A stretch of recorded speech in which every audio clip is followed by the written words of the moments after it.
10 seconds.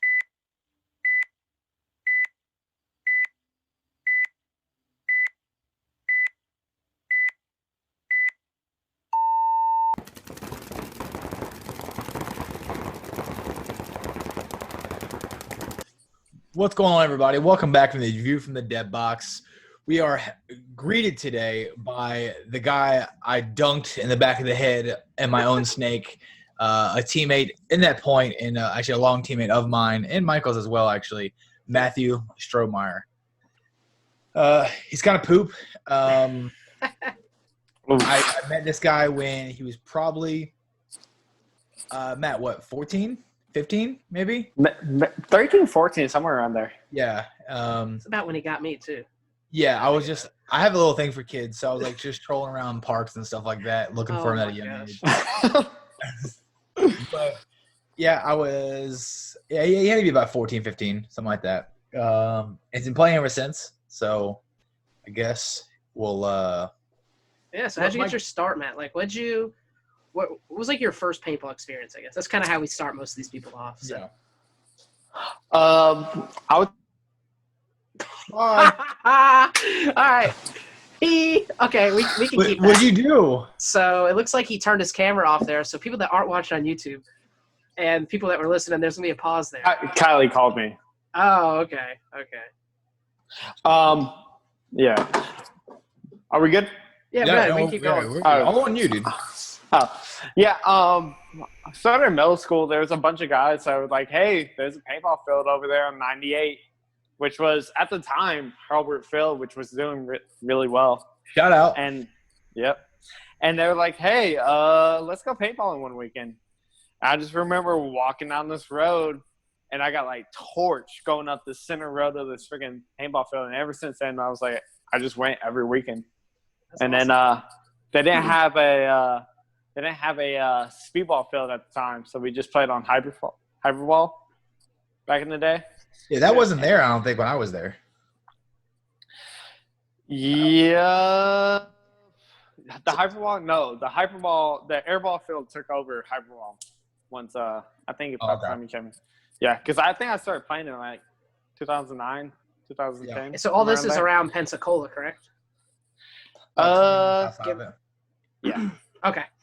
I was just curious because when I met you, it was probably World Cup, maybe 2014 or something. Me and Wes's brother were like, this is when you actually could sideline coach with the PSP. So we were kind of coaching on the sidelines. And we met Stro. We all went to like Dave and Buster's and everything, just our normal World Cup thing. That was the first time I met Stro. And I had never met anybody who was a Dolphins fan and a Falcons fan, Atlanta Braves fan at the same time. And I was like, well, I guess we can keep Stro around. So that worked out well for me. Poor soul. Poor soul. Disappointing. I know, right? Always is. But yeah, no, that was actually my first World Cup. That was that's awesome. Cool experience right there. Yeah, and just hung around here, played with Panama City Katana when they were actually in Panama City. That's awesome too. For a little bit, so. Yeah, he played for a little bit of everybody. Well, I'll say that he played for like 3 teams besides the ones I was with. So he didn't play too much actually. But we're actually just looking at his events the other day because I didn't think he played as many events as he did. And was it 32? It was like 32, yeah. Oh, you might have me beat. And I was very surprised, honestly. Yeah. I was thinking like he might have played 2 or something like that. So for those of you who don't know Matthew Strohmeyer, he is the fittest, slowest person on this earth. He rides a bike every day, basically. Works out, has a home gym, brags about his home gym every day, but somehow is slower than molasses. I don't know what to say it. We have footage of me beating him while I'm running and gunning faster than he is, dead full on sprinting in front of me, and I'm outrunning him like going out wide. And we have never figured out it looks like if you look at a camera and weren't looking at the ground, he's like legs are moving fast, arms are moving fast, and you back the camera out and pan out, and he's like snail crawling to the bunker. I don't know how it's even possible. It's insane. You would never, like, looking at him, you would think Like, oh, this guy's he's gonna be fast. Nah, just kidding. Well, you started off Nope. talking about the whole Viper video, which I meant to put that at the end of the other ones, but people have heard about that probably the last 3 or 4 episodes now. But that is the footage he's talking about. You see Junior West running and gunning out, and like he totally beats Stroh to the corner. And Stroh's like, West gets in and shoots down the wire, and Stroh's like sliding into S1. Like, and I'm like, I mean, I am slow. Like, I mean, it is what it is. I'm not going to say I'm fast, but I always thought Stroh was fast, and I saw that footage. I was like, maybe he's not. Or maybe West is just faster than you think. Maybe I'll just go ahead and gas you up some. So yeah, I mean, I really think it comes down to like genetics. I'm just not fast. Like I can't run fast. Like man, like it is insane. I've heard this since I was like 13. They're like, dude, how are you like 6 foot, long legs, and can't move at all? I'm like, fuck, I don't know. It's wild. So you played up to D4, right? When I met you, you were unranked. I don't think you had any tournament experience. I think you caught us when we played like 1 or 2 D5 events. Yeah, but because I think you came in when like it was like John Lawson, AJ, and Jake, and all of us were playing on a team. We were playing D5 at the time, and then D4 lifestyle. It is a lifestyle. That is for sure.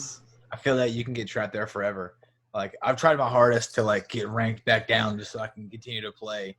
Like when I was D2, I had to take off several years just to go back down so I could play with everybody else that was D4 because you can always have at least 1 or 2 guys that are higher. So I think it is honestly a lifestyle. Like I think we've said that before. Oh yeah, you guys get trapped there their whole life, and depending on where you're playing at, D4 in certain levels is like equivalent to like high D3 in other levels. So it's wild. Division 4 and Division 3, maybe not skill-wise, but just because the amount of teams could probably be considered some of the toughest divisions. You know what I mean? Because you're going to span from someone who might be D5 to, like you just said, up to Division 2. Like, whether they took time off or if just the caliber of players are, where all the D4 players are playing D2 players. It can be the 2 toughest divisions in paintball. Well, I mean, look at it just in my household alone. Like my wife's ranked D4, and she has 1 full tournament season experience. That's it. And technically, if I didn't play so many events last year, I barely my time off. I barely broke the bubble by 13 points. I could almost be ranked D4. Yep. And I was playing Cup. Been playing Cup since 2002, and I was ranked D2 in like 05 or 06, and stayed D2 for a long time. But it's like you're playing against people that are like me, and you're playing against people who have 1 year tournament experience under the belt. Yep. So D4 is like a potluck. You don't know who you're gonna get. It's so wild. It's just and now with leagues doing reclasses, which I highly am against, but leagues doing these reclassing and stuff like that, it's like you just make it even easier for people to sandbag their whole entire life. I guess as Stroh would say, it is what it is. It is. Come on, hit us with a good one though. They say you say that really good. I've yet to hear it. Look, he's drinking a beer. He's gearing up, everybody. It is what it is. I love it. I must hear that 30 times a day, I think. You need cyber attack. Yeah. You need to play that while I'm getting bunkered in the back of the head. Yep. Hey, loop. I do what I do. I do what I do. I'll take my little 3-pack and I'll gladly step off the field because I like Wes. And the best part about that video, I'm sorry to jump back, but the best part of that video, if you watch the one that Courtney took, is how defensive Wes gets right after it. He yelled Viper. He threw me under the bus quick as shit. Yeah. Hey man, it was literally like a half second. Mike yelled Viper, I'm gone. Like, I was so confused on like what happened because like that whole point was just weird. Well, it was very strange. Like I was looking at like I stopped at that S2 because I kept on getting shot by that brick. I don't know how that brick would catch me passing their S2, but he kept on seeing me the entire time. So I stopped at that S2 to pull up because if you pulled up at that S2, you could shoot the brick and the alpha in the same lane. Yeah. So I was like, okay, I'll just stop here and just pull up and shoot. And then Mike caught me when Dude, I saw that barrel. They filled the 400 because Shane got shot out on RD side. So they filled the 400. So I leaned back, and then Mike sent a ball past my head, and I just jumped down. I was like, yep. Dude, I was holding the lane. I'm shooting it. I call the Viper. I see your barrel. I start shooting at you. I'm holding it. I call Viper. I can see Wes come down. I'm like, oh, I'm just going to keep shooting. Wes gets close. I'll cut my stream. He's going to bunker this dude. I'm going to stand up and shoot the corner, and that'll be game. Like, we're going to kill this guy. And that's exactly what we did. It was just you. Like, Yeah, you were just a bystander. In Wes's footage on the barrel cam, you actually see me react to your barrel, like when you leaned back, because I'm like hanging out, and then I see the barrel and I go, "Oh shit!" So I tightened up and turned right on you. But I mean, like you said, it is what it is. It makes a good story. I had fun. Like I had to pop some Advil after the shot in the back of their head, but it is what it is. I know everyone's gonna hear this podcast and be sick of us talking about that, but it's been the highlight of our like 3 weeks we've been able to practice finally. So Oh yeah, for sure. Yeah, it was cool. I mean, it was better than the last practice we had, huh, Wes? Oh that yeah. Was, Stro didn't make it this one because he has to travel a lot to come practice with us anyway. So when he went to Big Indian, how long was that for you? It was 4. It wasn't too terrible. It's almost I don't want to say centrally located, but it's more towards his like. It's 4, but the biggest thing with you're like y'all, what 6.5 from us. Yeah, the biggest thing with y'all is that we had that time change. Anytime I pass tally, I hit that time change. So it's not bad coming back, but always going depending on what I'm working, what's happening with life. Like especially at the times we'll meet in Jacksonville, I'll drive the morning of. And it's like, for y'all to get there, y'all leave the house at 7. I'm leaving the house at 4:30 in the morning, insane. and then getting back at 8 o'clock at night. But that's where, like, literally for us, like in this area, for us to drive anywhere to play, it's like you either have Jacksonville, Big Indian. I didn't know about Big Indian, so that's about 4 hours. We could go to Prime, and when Prime has their open practices, which is like by far one of the nicest like actual grass fields you can play on. Yeah. And and Louisiana, which is about 4, which Louisiana is pretty good, but they only have one field, and it's we're not liked over that side. So well, I thought we were gonna have a shit show last week in Augusta. That was there was some miscommunications or whatever happened. And this is so weird to me because without throwing anybody under the bus, because I don't know. I mean, I'm throwing some guys under the bus for sure. I know you are. I've always been like somewhat in charge of like setting the practices up, but this one, an old teammate and guy that used to run another line that I played with for a long time, we've been talking about getting up together and playing some practices versus his team they currently have, and they had this mutual field that had like 3 or 4 other teams there, and they had a good paying price as well. They set this practice up, and throughout the month, the details kept changing and changing and changing, but not to them because obviously they don't set the prices. It's not their field. They're traveling to that field as well. But they picked a field that was a decent field, and it was in the middle of them and us. But they're supposed to have about 5 teams there, not including us or them. So like, sweet. So we get everything set up, and then he gives me a number to a guy that I guess is supposed to be the local dude who organizes all the team practices, who I guess is like a Pro Shard dealer or a Pro Shard rep, one of the two. So I'm like, okay, cool. I call this dude, and he says, like, I have, 70 cases of paint that I need, shot up, and it's supposed to be for Richmond, Virginia, and it's not. They obviously got canceled. I'm like, okay. He's like, it's going to be like $25 a case. It's going to be Red Menace, which is like one of the higher end Pro Shard paints. I'm like, all right, dope. And he's like, you just have to pay like $15 field fee. I'm like, so $40 a person, and then we can just buy extra cases for $25. Duh, that's good for tournament paint. That's good shit. Well, a week goes by, and then the prices change, and then another week goes by, and then we go from shooting his paint to like we have to shoot field paint, and which is not a big deal to me. And then it goes from that to like he said they try to start it off at like $100 a person, includes 2 cases of paint and entry. And I said, nah, I really can't do that.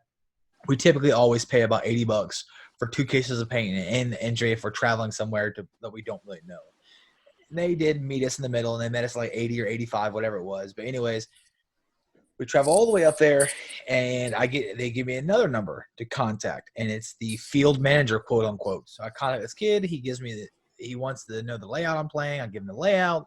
He says, all right, cool, I got you. And this is like Friday at like 12:30, 1 o'clock.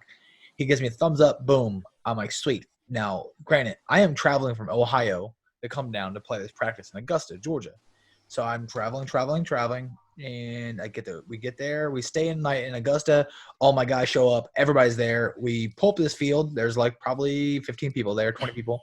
Everybody's kind of standing around. I'm like, whatever. I guess they're just dicking around. They said field opens at 8:30.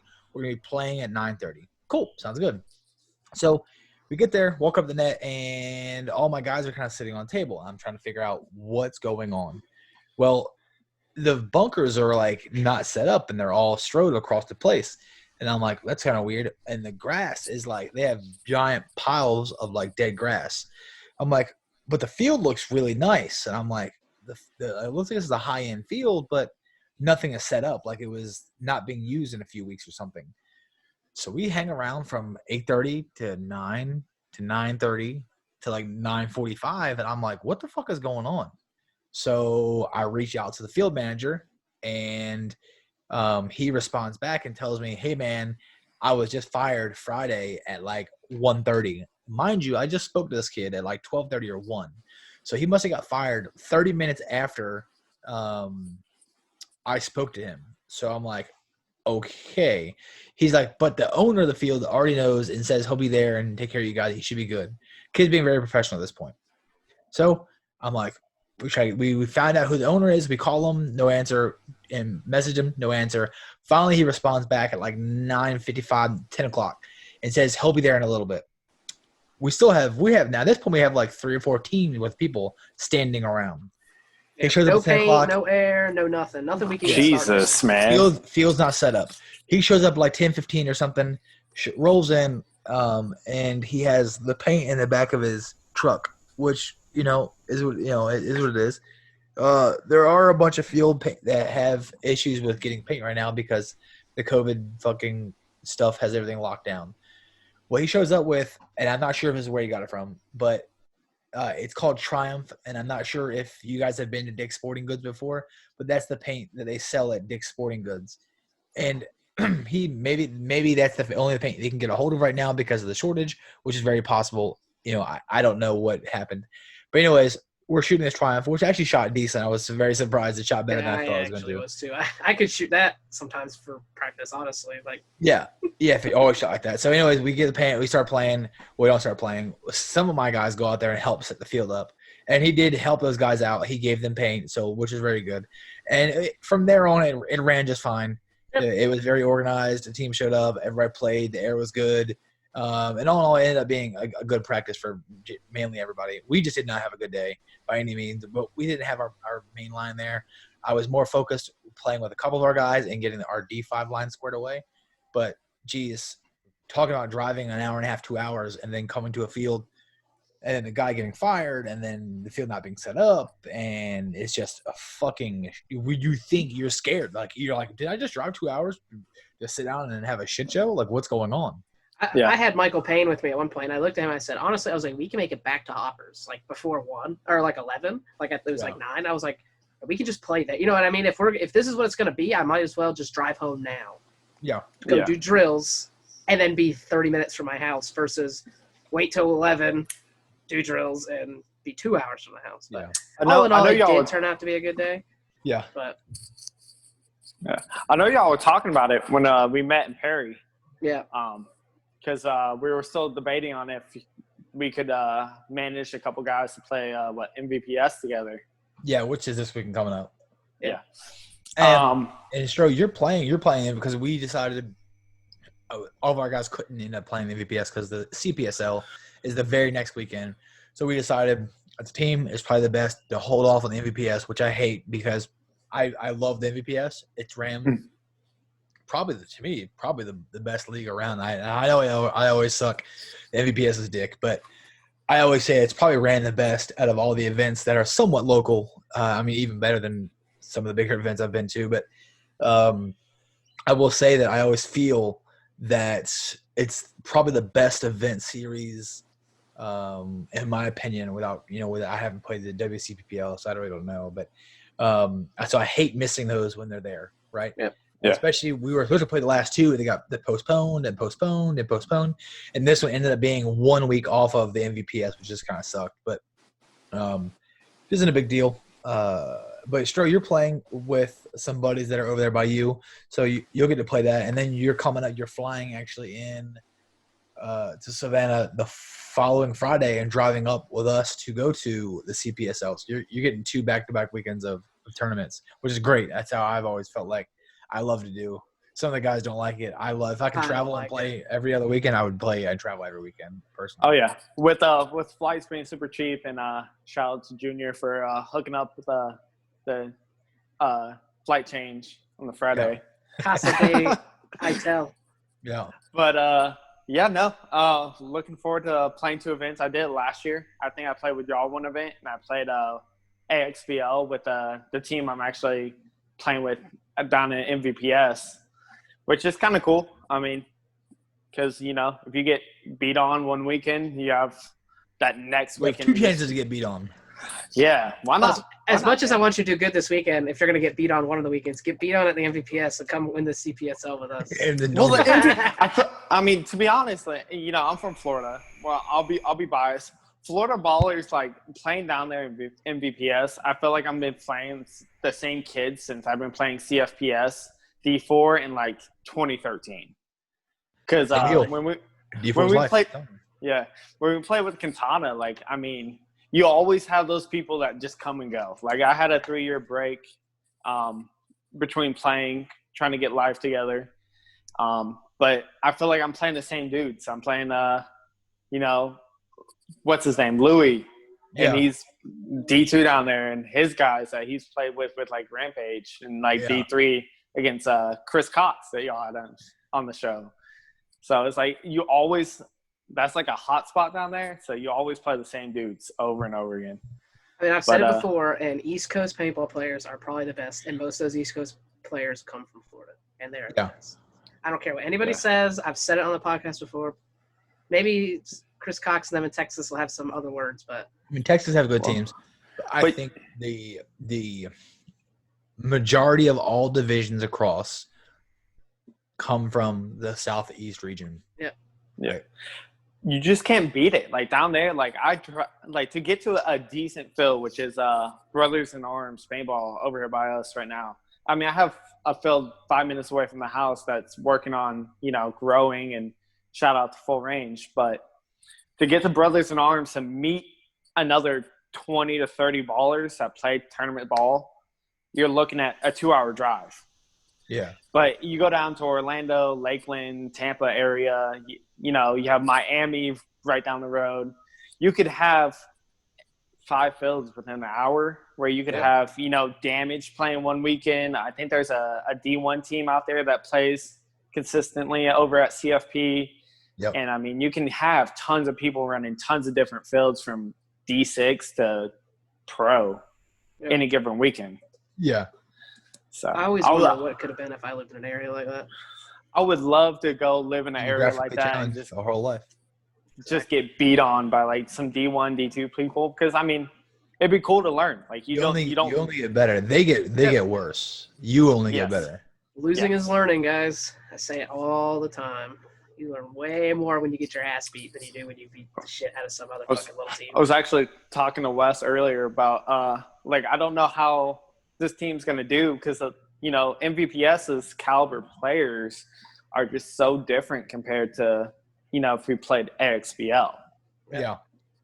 Like, I mean, you don't know who is on the other dead blocks for the most part. I mean, a couple, but you don't know, like, the strength of the other players a little bit higher than D4. Yeah. Well, So. go get beat on so you don't get beat on this weekend. I know, right? That's get faster, damn it. So I got a little topic, nothing crazy, a little goofy one. Sometimes I do goofy ones, sometimes I do serious ones. So, Stro, when did you start playing? I would say like you talking about like serious or just playing. Yeah, give me the serious. 2012, 2013. Okay, this is gonna be before you then, and it's technically a little before me, but I caught the tail end of it. So, Wes, did you ever wear a sock hat back in the day? Yeah, Dad, which is actually funny. There's a guy that's still local. He's actually owns 2 tattoo parlors now. Ray Carter. Yes, I actually know Ray. Yeah, so Yes. Carter Inc. is his business. Shout out.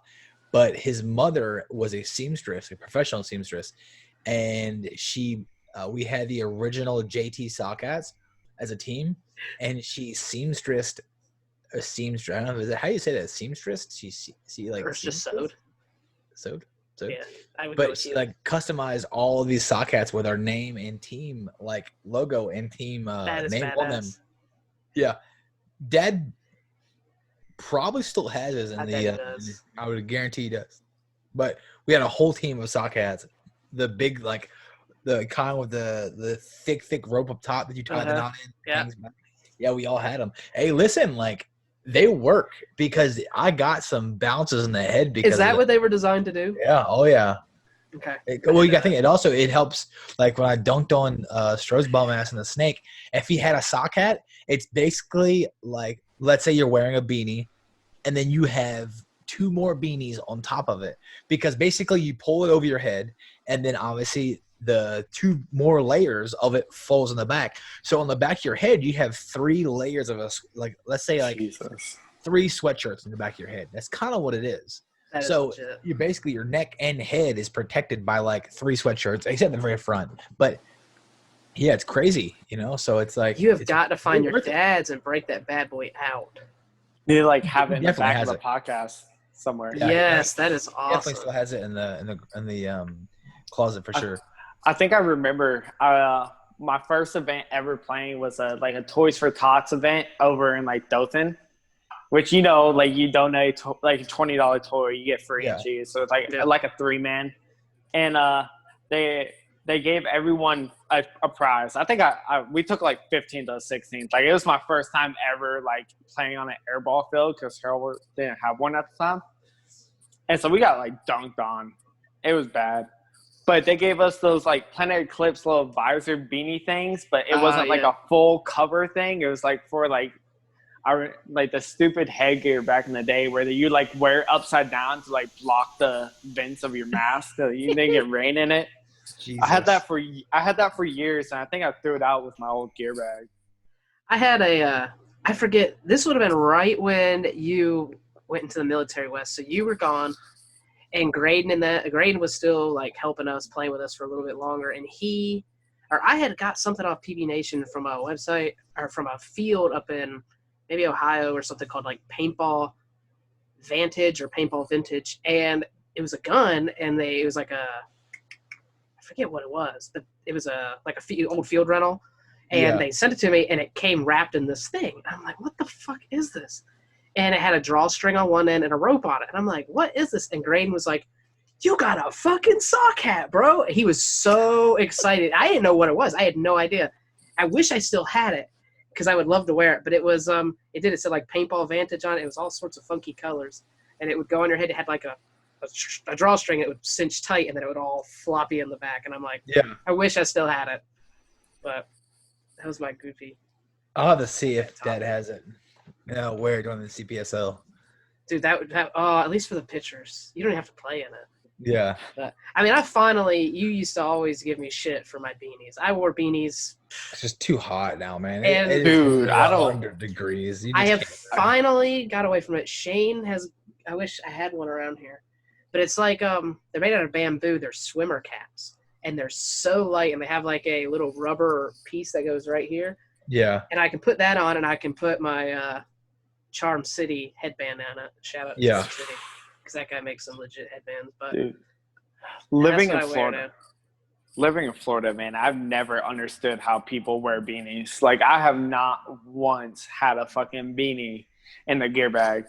It'd be like, I keep one now in there because I do like using it every now and then, but it has to be a cool, like, chilly day for me to put a beanie on. I yeah, cannot wear like one in the like summer. November, December ball, maybe in Florida, maybe January, but no one plays paintball in Florida in January because we're all like crazy and it's too cold.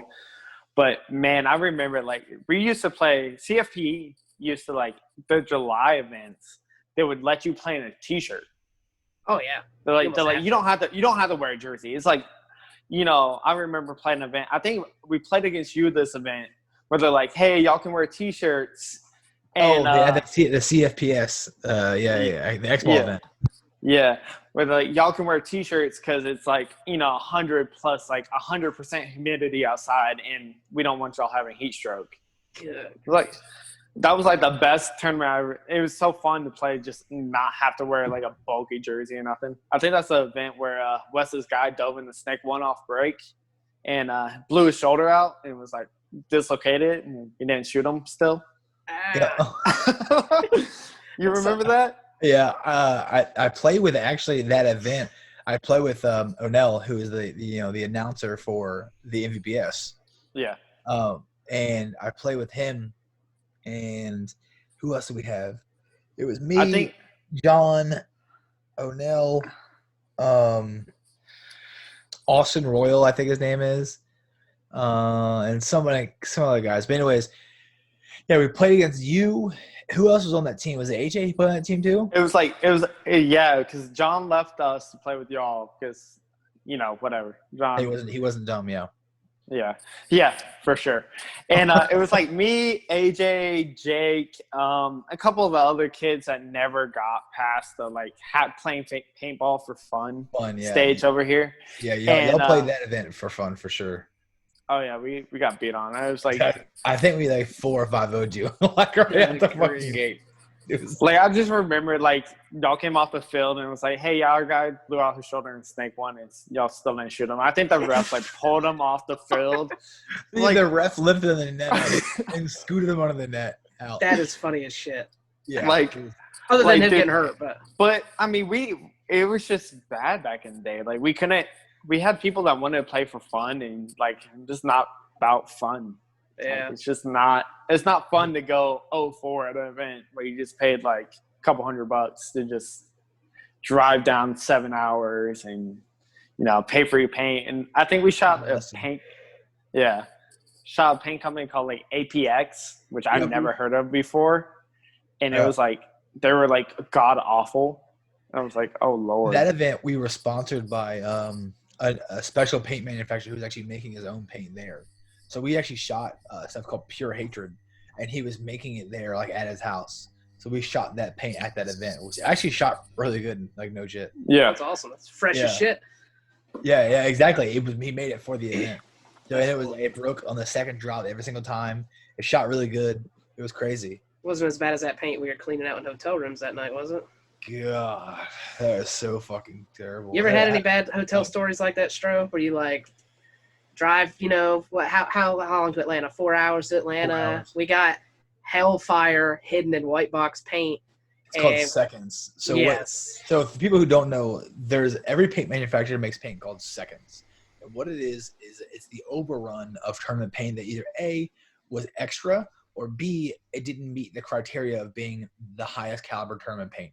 So back then we always shot Ultra Evil or Hellfire. And some of you guys listening to this podcast might not know what Hellfire is. It's still my favorite paint of all time. It's usually in a solid shell. It's typically a dark shell, and it is just a nasty, nasty, nasty orange fill. It is, I'm talking about when it hits you, it's like no joke, like toothpaste. You cannot get it off. It just smears everywhere. Well, and it stains. Oh God, I don't know if that's the paint that had the iodine in it or not. One of the paints we shot had iodine inside of it, but Mike will tell you the rest of it, how bad it is.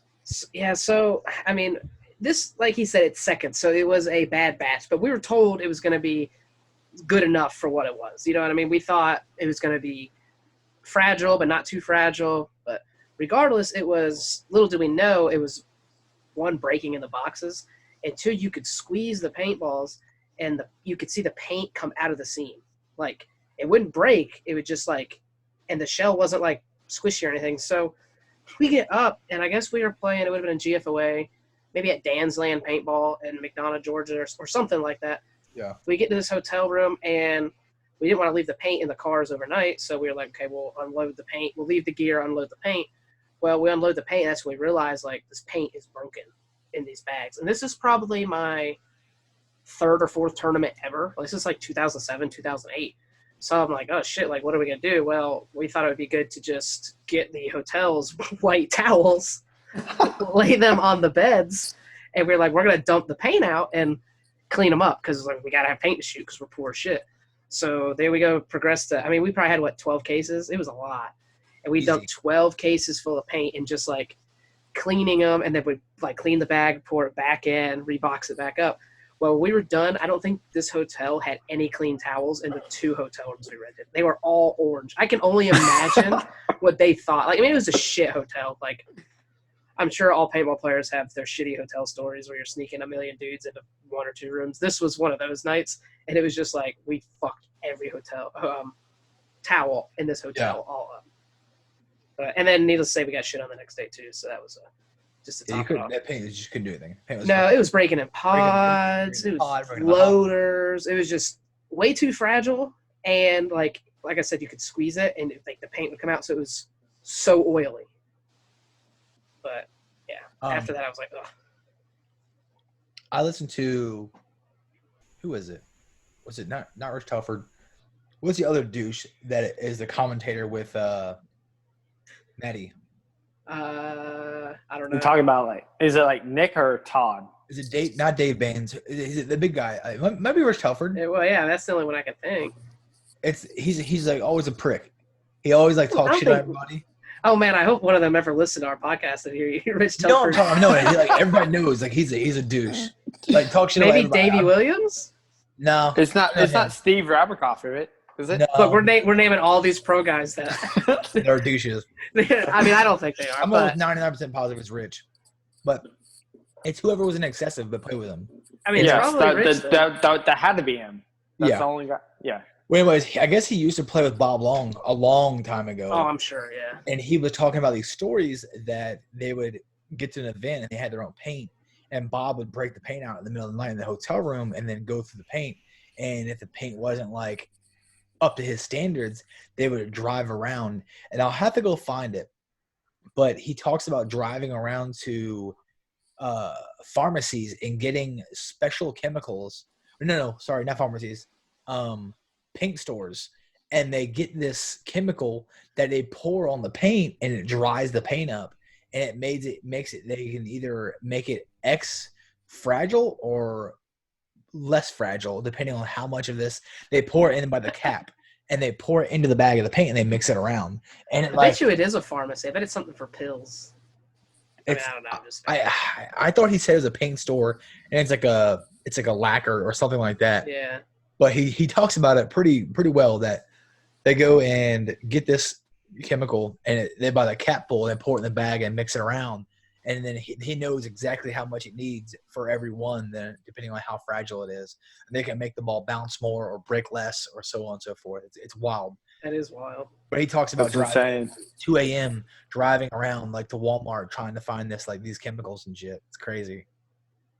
That is so. Was that on a podcast? Yes. I'll have to find that one. That'd be interesting to listen to. Go ahead and boost other people's podcasts. One of the events that these guys were having terrible issues with, that was everybody was breaking, I think, and they were talking about like severe paint problems. And they talked about, that's when he said, well, dude, I remember back in the day, Bob Long, he's like, we used to drive around in hotels in the middle of the night and mix our paint like in the middle of the hotel with this chemical. And he talks about all awesome. this shit with it. It's wild. I'm trying to think. I got another, I guess, a question. I'm going to start with Stro. Have you ever thought about, like, hanging up the cleats, like, just done? Like, or do you think you could, like, put paintball away and just be like, cold turkey, never play again? No, not at all.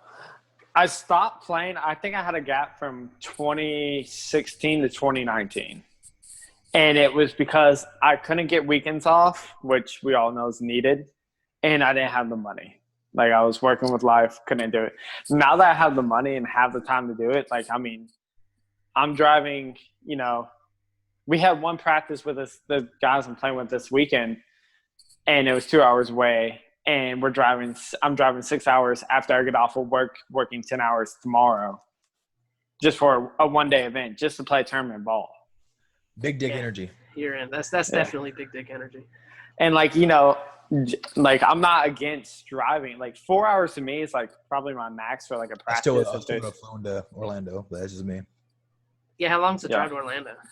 It's about 6. Yeah. He could have probably flew there for cheaper and way faster, obviously.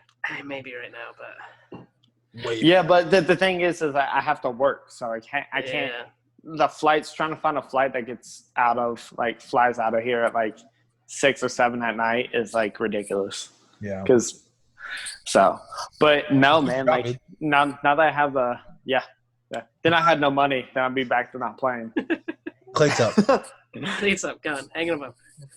But no, I couldn't imagine hanging it up right now, especially, like, with how much it's, I don't know. For me, it's been growing ever since last year. So. Yeah.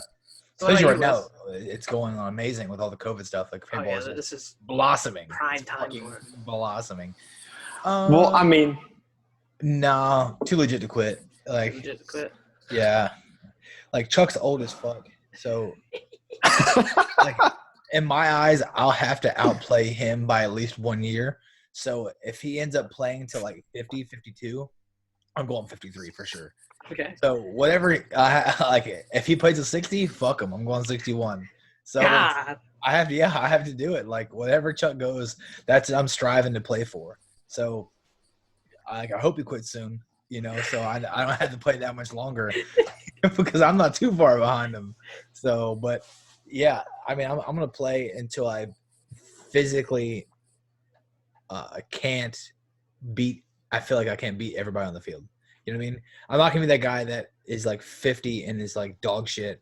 But it says, like, well, I used to play D2, and back in my day, Frankfurters were only a nickel. I'm not gonna be that guy. But I'm gonna play to the best of my ability as long as I can.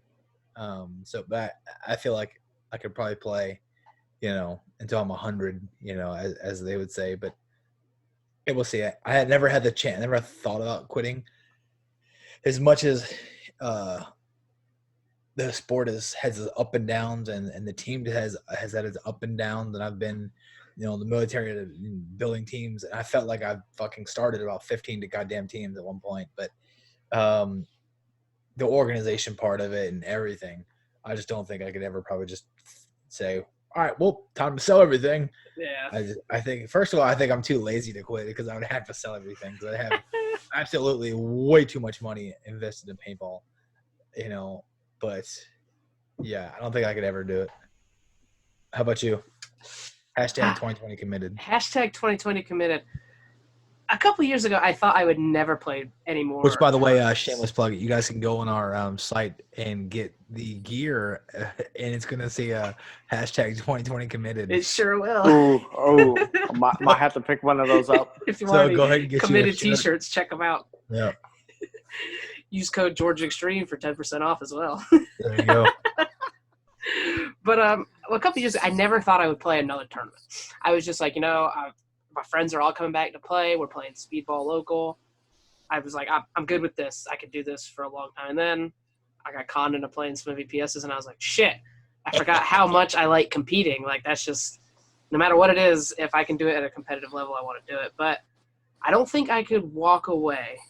But I think at some point I could put up playing, but I would have to coach. Like, I couldn't just leave the sport. That I don't think could ever happen.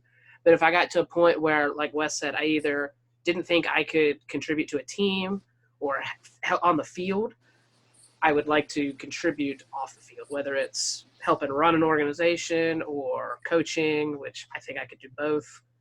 That would be where I would go. That would be my secondary from where I'm at now. Because, I mean, I don't see myself competing higher than Division 3 anyway. So if, as a team, we moved past Division 3, I'd probably be like, well, I'll be the coach, guys. Y'all can have this. These guys are – everyone's too fucking fast for me at that point. And I'll be like, I got to shoot them off break. That's all I can do because they're just going to outrun me at that point. So that's what I'm going to call it. When we play fast guys, I'll run the pods. Yeah, I was saying when we go D2, I can just run the pod runs. Yeah, and I'll just bark orders at everybody. So, but so Les, did you bring anything controversial tonight? I did actually. I was gonna bring up it was actually about paint fees and about why is it that I'm trying to think of the best way to put it. I know the NXL charges your firstborn child for entry fee, so they get away Here with. Here it goes again. So they get away with letting people bring their own paint. But back in my day, a lot of these events we used to bring our own paint to, aka the story you just talked about. And I'm not against bringing your own paint. I'm not against the field supplying the paint because I do feel like I think CPSL has a good look on things about that because what he does is he's not locked into a paint distributor. What he is in is he charges whatever he charges, and then what he does is he lets the field that they're playing at supply the paint to the teams, and they do it at a really good fucking price. I think he charges typically $30 to $37 a case for tournament level paint. And you might be shooting GI 4-star, or you might be shooting Smart Paint. You might be shooting – what did we shoot the other weekend? That was the last event. It was Tiger Striped. The fuck was it? It was good. I don't remember, honestly. It was, anyways, I feel that the events should go back to charging you – I don't know. They didn't charge you before, but let's just say they should implement give you a fee. Like if you're gonna bring your own paint, $100 extra, and you can bring your own paint. I think that'd be fucking cool.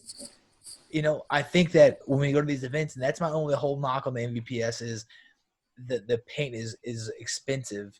That everybody who, no matter who it is, if I talk to anybody, they always say like, "Damn man, it's so hard to pay $50-$55 a case of paint when you're shooting an expo. You're playing 30 cases of paint. You have a fucking $1,500 bill, sometimes more. You spend a lot of money just to paint. And I know it's not all about winning, money and being rich, but MVPS charges the most in paint, but they also give the most in prizes. So it's kind of it's a wash. You know what I mean? So I guess it's give and take. But what's your thoughts on paint prices varying so much, or the whole bring your own paint disappearing? That's not a thing anymore besides NXL, obviously. I mean, I think you should. That's not even a thing anymore. I don't think at NXL either. You have to buy their paint there. I think there's you have to go from whoever the vendors are, because there's that whole thing that happened with Valken and all that stuff. Yeah. To my knowledge, last year 2018 was the last year you could shoot the Valken, because I actually shot Valken that year. 2017 and 2018 I shot Valken, but last year I couldn't. We shot HK, I believe. Yep. But I think the bringing your paint actually is a good idea. And like you said, if there's a fee or something like a team fee for just spitballing numbers, like you said, $100, I think that would be good, because I say paint deals. Everybody gets paint deals. That's just what it is. You know what I mean? When you play big events, every teams are getting paint deals in there. For all the divisional guys, they're relatively the same. I mean, I'm not going to say prices, but everybody knows. I'll say prices. I mean, the prices are typically in between. For a good team that has somewhat of a hookup somewhere, you pay in between $24 to $28 a case for tournament paint. That's just typically what it costs. But I think even outside Joe Schmo walking in, he pays $35 or $40 a case at the event. So it's good, but yeah. I mean, definitely. Like I said, if MVPS could do it, CPSL, I'm naming those two just because those are the ones I play, or SPL, I guess, as well. I mean, like we said, we don't know what the WCPPL does. Maybe they do that. Maybe they're just like the MVPS here. But if any of those big leagues could do something like that, whatever the number has to be to make it worth their time and effort, and then let teams bring their own paint, I think it'd be a good thing.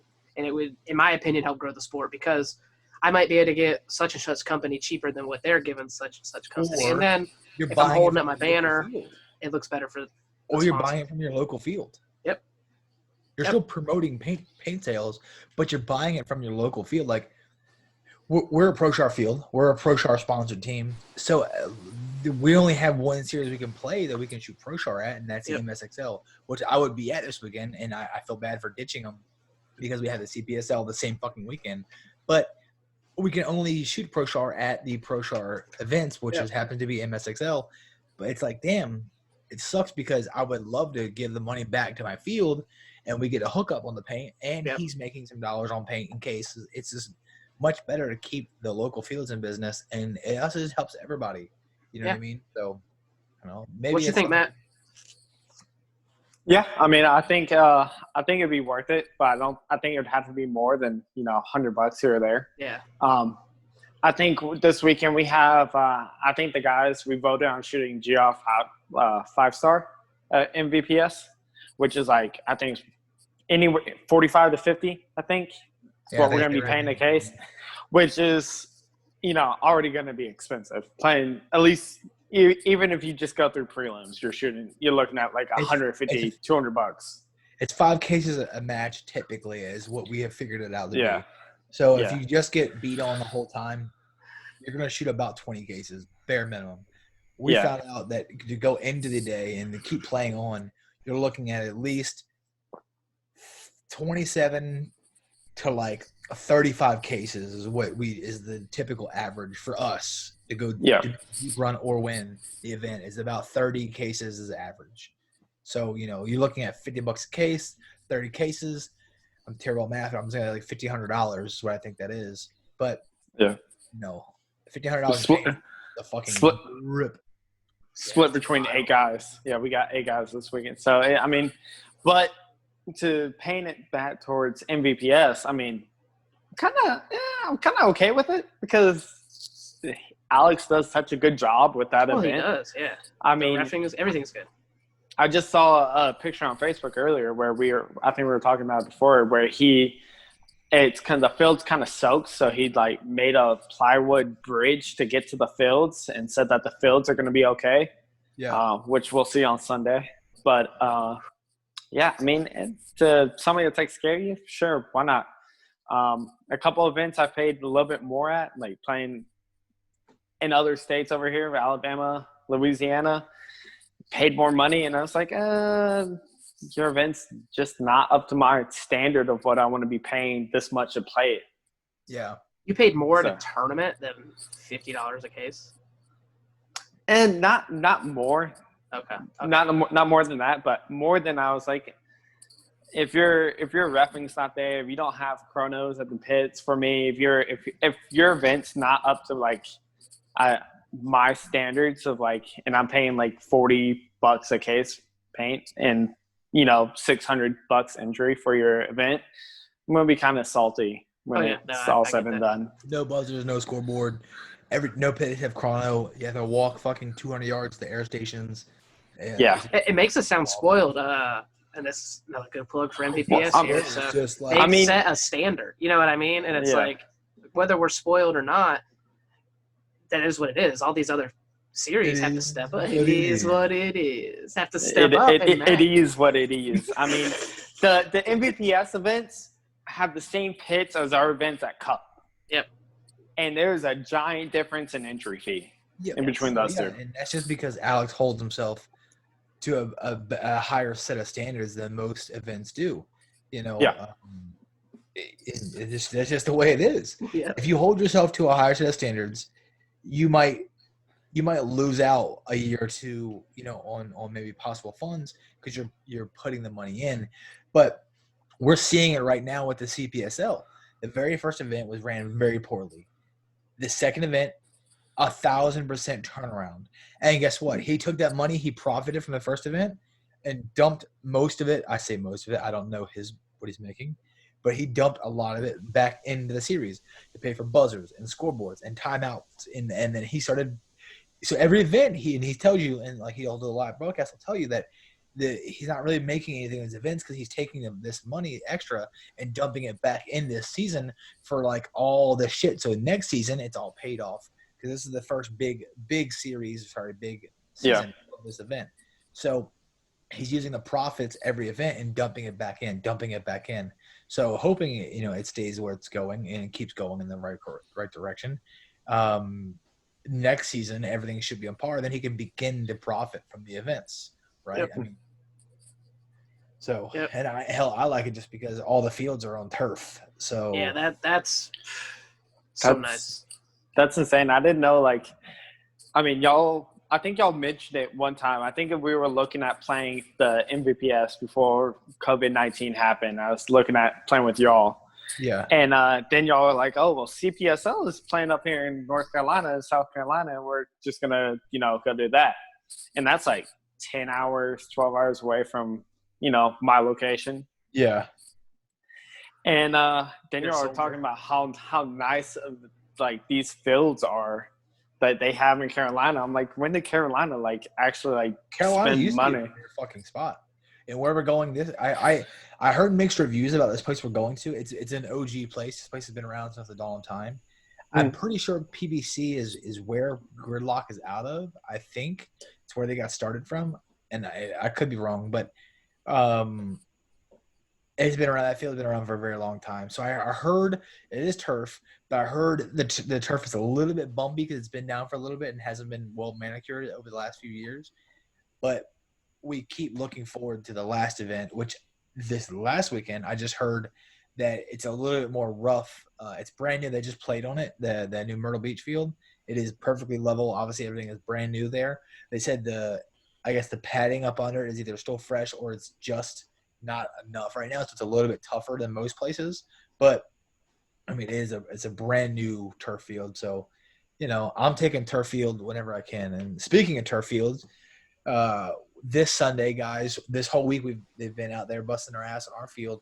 And this Sunday, we are taking the group of guys out to Hoppers in Savannah, Georgia, and we are laying and rolling out the turf. So I would imagine by the week after the CPSL, we should have a playable field. I would, if we're rolling the field this week, I would imagine when we're going the following, it'll probably be mostly done there and probably done this Sunday when we're there. But by the following week, I think the field will probably be playable and then be ready to go. So we can start organizing team practices here and get this shit rolling. Like, I am looking forward to actually having my own fucking field again, where I can set shit up and we can run our own practices. I don't have to worry about driving, and then we can make people would want to come to us as we're going to them. So it'll be a good thing. We're in a great location, man. We got the Augusta people, Middle Georgia people, Jacksonville people, Charleston people. Yeah, we're like friends. We're like 2 hours from everybody. We're 2 hours from Augusta, a little bit less actually. We're like an hour and a half from a lot of places. We're like an hour and a half from Jacksonville, an hour and a half from Augusta, an hour and a half, 2 hours from Charleston. So we're like a central location to a lot of big teams. Yep. So we're like, it's great for all them guys that travel 2 hours and come to us, and we can have like a 10-team fucking scrimmage here. Yep. And blow this place out of the water. So looking forward. Should be good. All right, you want to hit them with them? Let's hit this motherfucker with these questions. We didn't get the chance to change them because I was a little caught off guard. I got a surprise guest when I got on the record today, so people have heard these, but we'll change them for the next one. Stro, do you listen to the podcast? I do. You're I listen to y'all. Smirked. I listen to y'all shit on me past couple weeks about the. Okay. Frank just messaged me and said, "Listen to you on the podcast right now, Michael. So why do you guys keep playing paintball, Wes? I like shitting on people. Your answer right now has me fucking in tears. Oh god, that is awesome. Hey, at least some of our friends listen to it, right? Yeah. See. Hashtag 2020 committed. That's what we do. Fuckers. Matt. Are you gay? Who's your favorite player? I would say this one's gonna be different. Carl Markowski. Okay. I was just talking about him like 2 weeks ago. Remember? Yeah. We talked about who was saying something about him. I was. Oh, it was you. On his podcast. Yeah, it was you. And then Matty Marshall says that he thinks that he's the fastest guy ever to play paintball. Yep. Like he said. Yeah, see, that's what I aspire to be. You know. Well, you better keep aspiring. Go ahead and hang those motherfuckers up. Yeah, But now you gotta hang them cleats up. No, man, this is the mentality that guy's had when he played, and he never gave up on his program. It's cool. Yeah. So drums or flats? Drums. Okay. All right, I like you again. You can keep playing. Put your cleats back on. Let's go. Yep. Favorite team? Ooh, probably Tampa Bay. Just Respect Clowns. watching, going down to CFP when you're, just playing D5, and there's a couple of weekends where you get there on like a Saturday and we play on Sunday. Watch those guys play, do a scrimmage. They have a little pop-up tent where they could sell their old gear or they sign stuff for you. Pretty cool. That's Kiss awesome. their balls. Yeah, why not? What's your When most they were memorable event? Ooh, probably a piece. Milk used to have an event over here in Panama City on like Panama City Beach, and when I was playing with Katana one year, we took second at the event, and it was a crazy day. We had a monsoon come through and just fucking soaked the field, and I mean, I was playing really good that day. It was the first time in forever. Jeez. That's awesome. Have one of those days. Favorite superhero? Ooh, Batman. He's not a superhero. He's a super bitch. What's your favorite paintball gun of all time? I'll probably say this Lux that Wes sold me. This shoot's pretty nice. Oh, that A51? Yeah, he conned me into. Kylie hates whenever I tell her, like, hey, Wes is trying to get us to buy this or do that because she knows eventually, like, I'll hear it enough. Oh, okay. Like, so it's not here's- just me he gets to spend money, is it? No. I think I played the clip of the podcast where he's like, I just love when my friends spend money when I tell them to. Like, Hey, yeah. it's always for good stuff. It's stuff you need. It's good. Uh-huh. Well, Wes remembers me like playing paintball back in the day when we played that NCK, and I would be beating my like axe and the snake, trying to get it to shoot again. Yeah. Some- He would literally beat on his gun to get it to work. I had a Z2, and I can't dive. I've never been able to dive, so I had it taped up so that the cone wouldn't blow off of it every time I hit the ground. It was bad. Check the Facebook profile. See all the beat up gear. Oh my gosh. Let's see. How do you like your steak cooked? Medium rare. Okay. Could be worse. Yep. All right. This is Wes's favorite question. All right. You ready? Yes. You gotta look at me when I say this, right? All right. You ready? Hard or soft?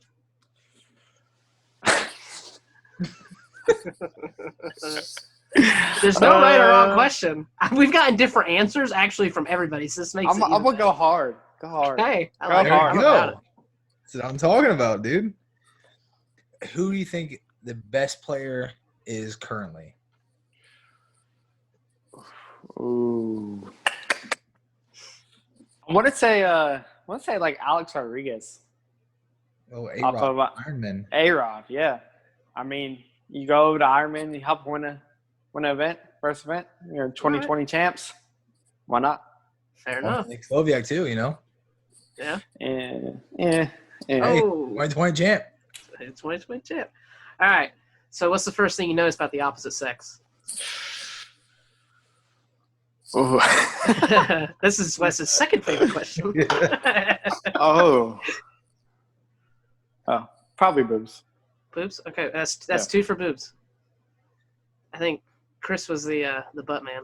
Yeah, he was an ass man. Yeah. Oh, those are good. Those are fun. I like I lo- those. Maybe we won't change them. Maybe we'll just keep doing the same ones. I need to think get a butt and boob counter on the screen every time I do this. I think y'all should do have a poll on Facebook, get some more questions in Yeah. Oh, from okay. viewers. I might do something like that. That'd be pretty cool. Yep. I might make a post. People can just spit me out some questions. Yeah, be careful what you Pick get. some. I know, right? Get some wild shit knowing our friends. So, and that's what I had. What about you, Wes? think that's honestly it. Matt, is there anything special you wanted to say after I cut Wes off? No, I'm excited to fly out. I haven't been to Savannah yet, so that'd be kind of cool. I mean, Yeah. granted, we're flying in. 13 seconds. Yeah, driving up to Greensboro. But now I'm just excited to play with y'all. Miss y'all. So Me too, man. Yeah, it's gonna be good. I'll have fun filling pods. If you start getting worn out this weekend, just give up on those guys and fuck them. You know what I mean? Don't wear yourself out because you got us to follow weekend. We're a lot more important than those guys Big are. facts. So, Well, you know what's funny is, man, like I think I'm playing like Snake 1 a lot at this event. Oof. And my back player is like 5'6". Why is he not playing the first? It just worked out better this way. We played like 30 points on practice, and I was the one going down the snake. So, Gosh dang, that's wild. It beat you to death with a fucking hammer. Yeah, that'd be all good. Got it. You got this. But hey, like Wes said, save it all for CPSL. We're sitting in third place, and it's like 20 points spread like the top 4 teams. So it's a tight race for everybody right there. I'm hoping y'all can backpack me into my first win since I played 30-something events. Haven't got a win. Let's go. I mean, I love a back-to-back. That'd be wild, but that's tough to do. That is that is wild.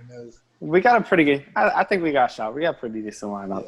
Yeah, I think so too. I'm gonna give one little shout out to old Matt the Gym Rat. He noticed us at Augusta Paintball last weekend, and Matt the Gym Rat. That's his YouTube channel. His name is Matthew Davies, I believe. I'm bad with names, so I've talked to him, but just check out his YouTube channel. It was pretty good. He had some good stuff. So, other than that, that's all I had. These two they're good, but be sure to check out our merch. Like I said, we got some 2020 committed T-shirts are up there. Actually, right here, got my COVID mask. You know, there gotta be running around. I had a coffee mug somewhere, but I don't know where I put that. But like I said, if there's anything you want to hear us talk about, send me a message, send Wes a message the page, check out the Georgia Extreme page. You can get in contact with us. We're real easy. But other than that, I think we're gonna take this one out of here, guys. Thanks for listening. Later, boys. See ya.